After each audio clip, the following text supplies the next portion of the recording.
In a recent video of mine, I discussed the pressing issue of sexism in bro country music, ranking the 10 songs that are the worst with this. But there is some good news. Surprisingly, for the political conservatism commonly associated with the genre, country music has always been unapologetically feminist, and even as the issue of male domination and objectification of women in modern country music continues to get worse and worse, female country singers, although way too few in number, actively fight this problem with strong anthems of female empowerment.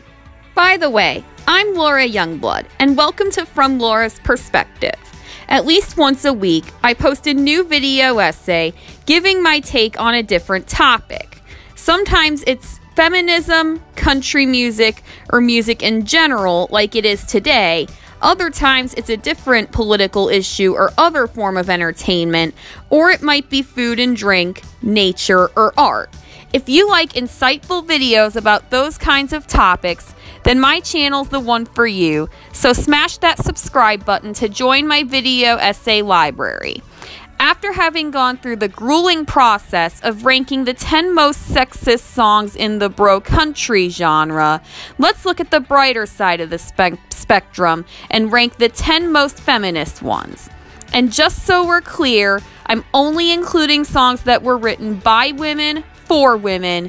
So even if you know of a country song that was written by a man to stand up for the fairer sex, you won't see it on this list. At number 10, we've got This One's for the Girls by Martina McBride. This one's recorded by Martina McBride, who also sang about an 8-year-old girl's mother fighting back against domestic violence by burning the house down in her earlier song, Independence Day. However, the lyrics of This One's for the Girls were written by Chris and Hillary Lindsay and Amy Mayo. This song speaks to the adversities females deal with at various stages of life, such as the changes associated with adolescence, not being sure what they want for a major or career, and struggling with their finances and major life decisions, and feeling that they're losing their beauty as they age. No matter their age, females always need reassurance that they are beautiful and worthy just the way they are, and this song goes above and beyond to give them that. Number 9 is a song I talked about in a previous video, Little Red Wagon by Miranda Lambert. In my artist analysis of Miranda Lambert, I make very clear that Lambert is a feminist country icon and the very thread women are hanging by in this increasingly male-dominated industry. She's written many girl power anthems, such as Kerosene, which is about fighting back against being cheated on by destroying property, and Gunpowder and Lead, which is about an elaborate plan to shoot and kill a domestic abuser once he gets out of jail. So like with many artists on this list, it was hard to pick just one for Lambert. But ultimately, I had to go with this track off of Platinum. In this song, the speaker is being hit on, and she claps back that, "You only love me for my big sunglasses and my Tony Lomas and my Dodge Dart Classic," i.e., he is turned on by her looks and possessions, but doesn't really love her as a person. When she tells her addressee that "you can't ride in my little red wagon," this is a very clear, powerful no to unwanted advances. In the bridge, the speaker tells her addressee that "I love my apron, but I ain't your mama," sending a clear message that she does not intend to be any kind of domestic servant to anyone. Coming in at number 8, we've got What Are You Gonna Tell Her by Mickey Guyton. In this song, Black and female country singer Mickey Guyton delivers an unapologetic, much-needed message about gender discrimination in the music industry. Guyton claims she was inspired to write this song after interviewing various female artists about the difficult time they had pursuing and maintaining their careers in such a male-dominated industry.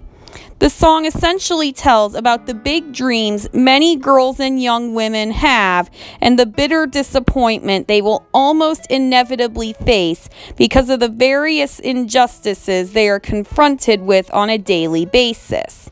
The chorus asks 4 simple yet devastating questions.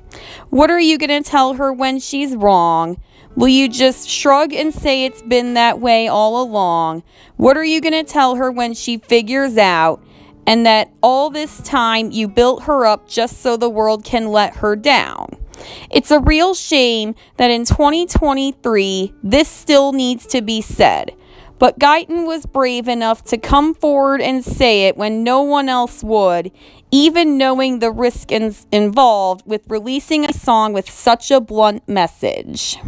At number 7, we have a song I actually talked about in a recent video, Follow Your Arrow by Kacey Musgraves. Technically, this song is merely a general message of encouragement and commentary on the damned if you do, damned if you don't complex, rather than strictly a feminist anthem.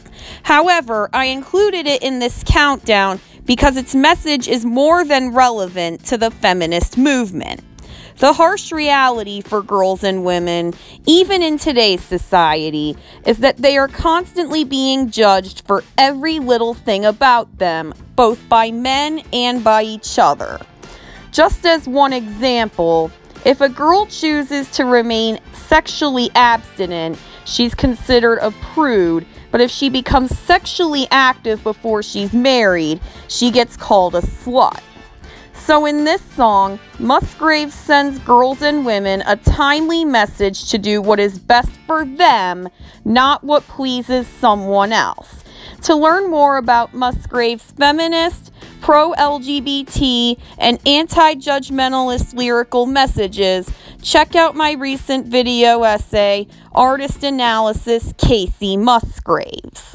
Coming in at number 6 is What Part of No by Lori Morgan. This song has been mentioned in the introduction to a legal article entitled What Part of No Don't You Understand?, claiming the lyrics relate to the anguish of a woman being sexually assaulted or harassed. Although that's not strictly what the song is about, its message more than applies to that situation. In What Part of No, a woman in a social setting is approached repeatedly by a persistent man who sends her a rose, then buys her a drink and asks her to dance. The woman, uninterested in the man despite his advances, finally asks, "What part of no don't you understand?" Buying her a drink might have some covertly rapey implications behind it, but other than that, there's nothing explicitly sexual about the man's behavior. Nonetheless, it is still inappropriate for him to keep hitting on her after she's made her disinterest clear to him. Yet this is a situation many women find themselves in when a man is pursuing them and won't seem to take no for an answer. Number 5 is a song I've actually discussed quite a bit on my channel, Girl in a Country Song by Maddie and Tay.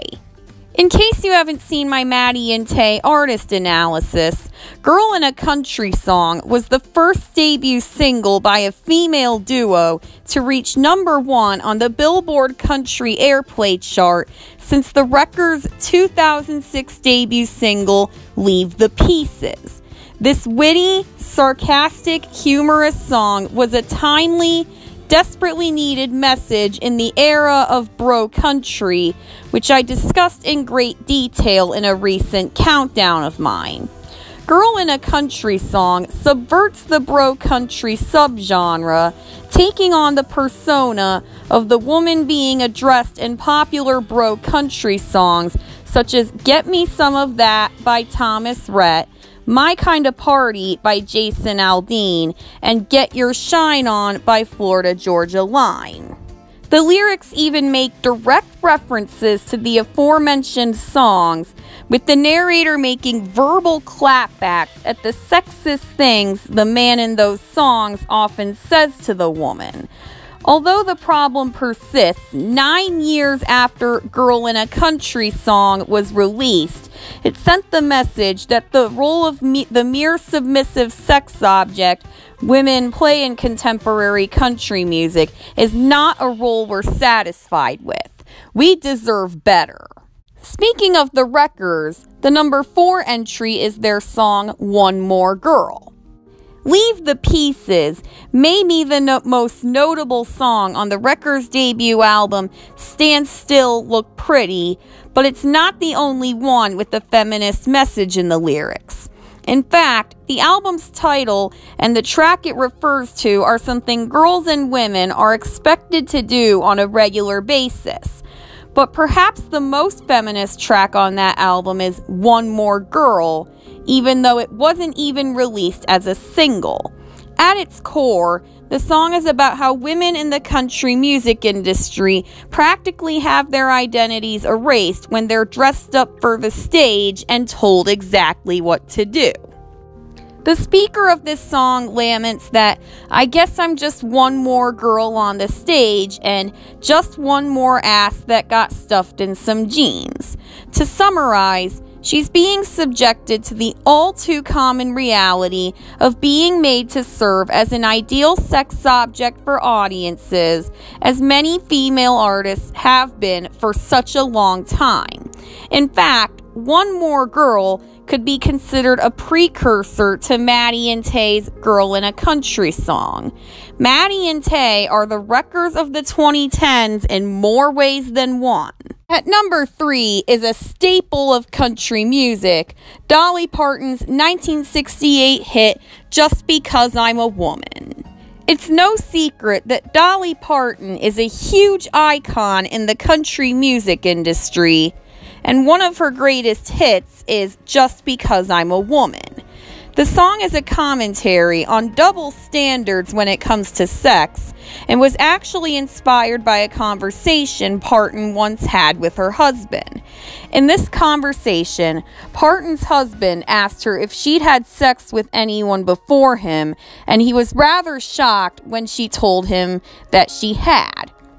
This led to Parton writing Just Because I'm a Woman, in which a woman admonishes her boyfriend for passing judgment on her previous sexual encounters, even though he is guilty of having done the same.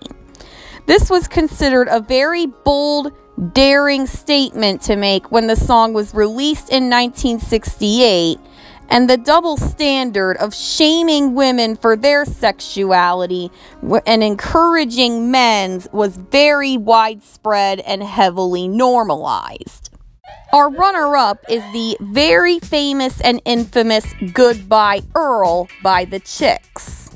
This song and its premise are even known by those who aren't avid country listeners and is a popular staple at karaoke night. Many rap and hip-hop songs, and even some songs in other genres, make light of domestic violence and sometimes even encourage it. But there are quite a few country songs that empower domestic violence survivors by telling the stories of women who escape abusive marriages and fight back against their abusers. Goodbye Earl isn't the only country song that does this, but it is the most notable. The lyrics tell of two high school friends named Marianne and Wanda, the latter of which finds herself in an abusive marriage with a man named Earl. After Wanda leaves Earl, he walks back into her life and injures Wanda to the point that she finds herself in intensive care.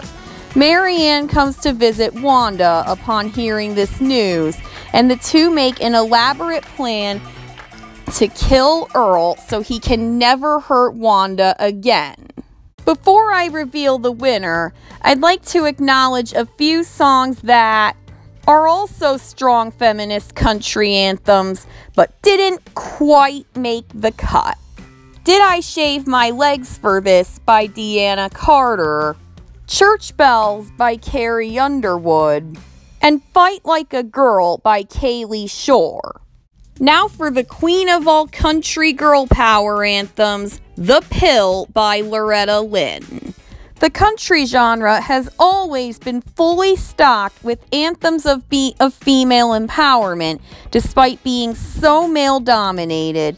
But I personally have to say that Loretta Lynn's The Pill takes the cake in this department. In this song, a woman living at the dawn of birth control technology in the 1960s is overjoyed that after her husband has gotten her pregnant multiple times, she can have more sexual freedom thanks to the pill, a colloquialism for the birth control pill. Inevitably, releasing a song on the subject matter of birth control and reproductive freedom was the perfect recipe for controversy. Despite several country stations refusing to play this song, it received a great deal of publicity and praise from women's rights activists for its progressive handling of what was considered to be a risque subject at the time. Even to this day, we can thank Loretta Lynn for helping break the taboo on something so uncomfortable, yet so important to talk about. Thank you all so much for watching. For a genre that's so male-dominated and is generally expected to be conservative and wholesome, the country genre has always been quite empowering of women, especially women from rural, working-class backgrounds. If you check out my video essay library, you'll find that I have many other videos on issues that impact women and other minority groups, and also videos on music in the music industry. You can see some of these by clicking on one of the links on your screen, and if any of the titles look like something you might want to learn more about, then click on them to check them out. If this was your first time at my channel, I hope the subject matter and my discussion of it intrigue you and has you wanting to come back for more. And you can do that simply by subscribing right now. Seriously, what's stopping you?